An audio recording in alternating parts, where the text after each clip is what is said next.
Hello, and welcome to another edition of Ask the Professor, a crowd-driven, crowd-supported feature. We rely on your contributions. You go to johnrobson.ca, click Yes, I'll Help, and make a pledge. We also rely on you for questions on everything from politics to culture to economics, history, political philosophy, whatever's on your mind in terms of our life together in the community. And the question right now from Isabel is, what do you think of Milton Friedman? And the answer is, I'm in favor. Very much in favor. I think that Milton Friedman is the model of a public intellectual. Somebody who is a master in his field, who explains it clearly, coherently, and with passionate enthusiasm. Someone who is an advocate, not before but after having studied the matter thoroughly enough to have an important, well-considered opinion. And particularly because I am a great enthusiast for free market economics. I don't believe money can buy happiness, but I believe that only in liberty can we flourish as human beings, and it is certainly true that government restraint tends to diminish us and even to make us poorer. The great tragedy of economic intervention is that it places an enormously high value on increasing prosperity and then does the reverse. As Thomas Jefferson once said, were we directed from Washington when to reap and when to sow, we should soon want bread. And that lesson cannot be repeated too often. And the great thing about Friedman is that he repeated it so well, so clearly, and he made the forbidding, often depressing aspects of economics engaging and positive. He was a truly warm and witty individual. I actually did meet him once at a conference. I was nobody, and he was the great Milton Friedman, and yet he treated me absolutely friendly on an equal basis. He joked with me. He had no pretense about him, and almost, I wouldn't say any human being is entirely free of malice. Original sin doesn't permit that.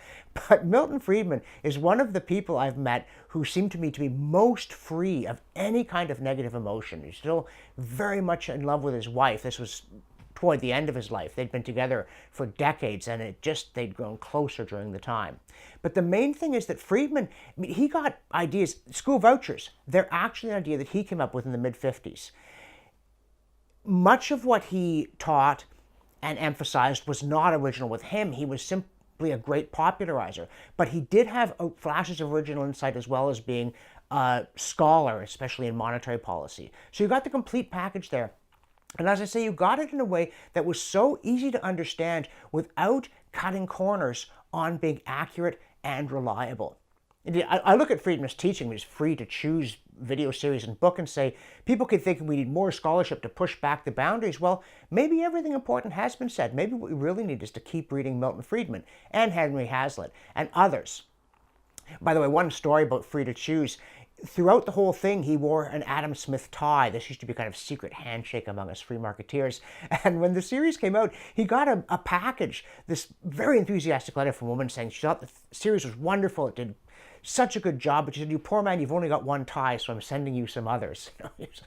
Oh well, not every gimmick works. But Milton Friedman wasn't about gimmicks.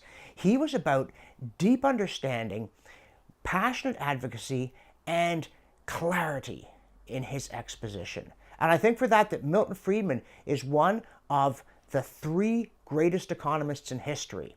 At least, let's say the most influential, because my other two are Adam Smith and Karl Marx, and I don't think much of Karl Marx, neither his temperament nor his doctrines. But Milton Friedman had as much to do with the resurgence of free market ideas in the late 20th century as anybody. And it was partly due to his erudition, it was partly due to his passion, and it was partly due to his gift for clear expression.